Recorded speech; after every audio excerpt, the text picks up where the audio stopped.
He opened the back door and pulled out 2 big black nylon bags filled with bundles of cash. Carefully, he stuffed the money into a large, empty gallon that had been washed and dried. When he finished, he sealed it and placed it in a wheelbarrow, covering it with red peppers to hide the secret inside. The plan was simple but powerful. He wanted to test humanity, to see who would help a struggling man with nothing in return. When everything was set, he closed the SUV, gave one last glance at the hidden cameras positioned around the market, and pushed the wheelbarrow loaded with peppers into the noisy, bustling crowd. The sun was hot, the air smelled of sweat and spices, and his mission had just begun. The man gripped the wooden handles of the wheelbarrow tightly and pushed forward. The peppers bounced slightly as the wheel creaked against the uneven ground. Traders were shouting at the top of their lungs. "Tomatoes! Fresh tomatoes here! Buy your meat, very cheap today! Pepper! Hot pepper for soup!" The market was alive with noise, laughter, and bargaining. The man's eyes scanned the faces around him, men arranging yams, women sitting behind large basins of rice, children darting between stalls. Everyone was busy. He walked slowly, pretending to be just another poor pepper seller struggling to make a living. Sweat rolled down his face, soaking his dirty shirt. He had left a life of comfort behind for this moment. This was not about buying or selling. This was about humanity. After a while, he stopped in front of a food seller. He cleared his throat and spoke softly. "Madam, please. I haven't eaten since morning. I will pay you later." The woman froze. She looked him up and down, her eyes sharp. "You will pay later? So that I will be chasing you around this market? My friend, go and look for money. This is business, not charity." Her voice was loud. People around turned to look and started laughing. "Lazy man," someone said. "Beggar with pepper," another joked. He smiled faintly, nodded, and moved on. "Are you okay? If you don't have money, go. Hunger will not kill you." This time, a group of men sitting nearby burst into laughter. One of them shouted, "You want to eat for free? Go and work, ogre." He walked away quietly, his grip on the wheelbarrow tightening.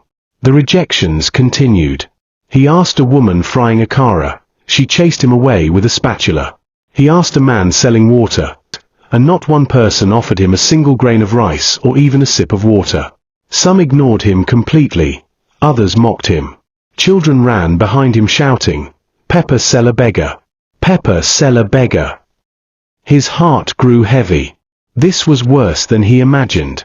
He had always believed that people were kind deep down, but now he wasn't so sure. Sweat trickled down his back as he pushed the wheelbarrow to the edge of the market. Is this what it feels like to be poor? To beg for help and be treated like dirt? Asterisk. But the test wasn't over yet. It was about to take a dramatic turn. He stood up again, determined to give one last try. As he pushed the wheelbarrow back into the market, people began whispering. "See that man again," someone said. "He is still disturbing people." Another voice shouted, "This man no day hear word." "Ogre," one of them said, "why you day beg everybody since morning? You no go stop." He opened his mouth to speak, but before he could answer, his body aching all over. His heart pounded, not just from fear, but from disappointment, his hands shaking. But he wasn't done yet. The real twist was coming. He pushed the wheelbarrow slowly now, his body sore, his clothes stained with dirt and sweat. The market noise buzzed around him, but he felt like a ghost, unseen, unwanted. Then, as he passed a small boy, stopped. The boy couldn't have been more than 12. His shirt was faded, and his slippers were broken. "Can you give me one water? I don't have any money." The boy looked at him for a moment, then opened the cooler and brought out a sachet. "Take," he said simply. "No problem." The man froze. After all the rejections, after being beaten and mocked, this small boy, who had so little, gave freely without question. When he finished, he smiled at the boy and said, "Wait for me here." He walked a few steps away, then turned back suddenly and shouted, "Everyone, come." The market turned. People stared as he pulled out a microphone from his pocket and spoke loudly. "Listen. This was a test. I came here to see who would show kindness when they thought there was nothing to gain. Out of this whole market, only this little boy gave me water." Gasps filled the air. People looked at each other in shame. Some covered their faces. He pushed the wheelbarrow to the center of the market and shouted, "Free pepper for everyone." People rushed forward. The same women who had chased him away earlier now scrambled for peppers. Men who had mocked him grabbed handfuls. Children cheered. He gave it all away.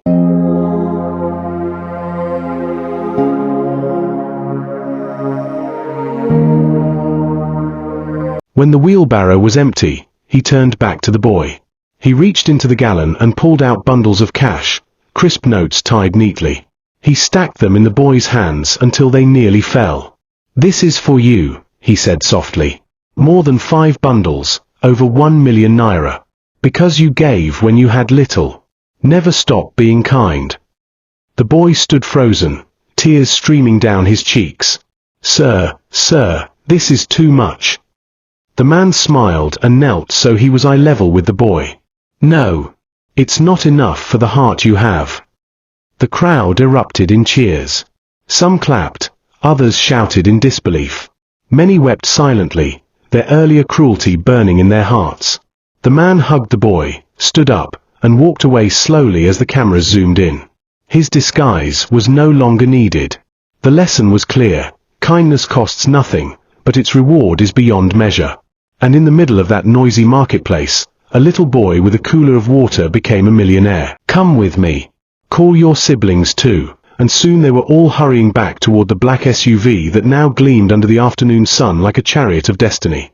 Gasps erupted as the rear door opened automatically. The man helped the children climb in, their bare feet barely touching the polished leather seats. The boy kept glancing around in awe, gripping his siblings' hands tightly.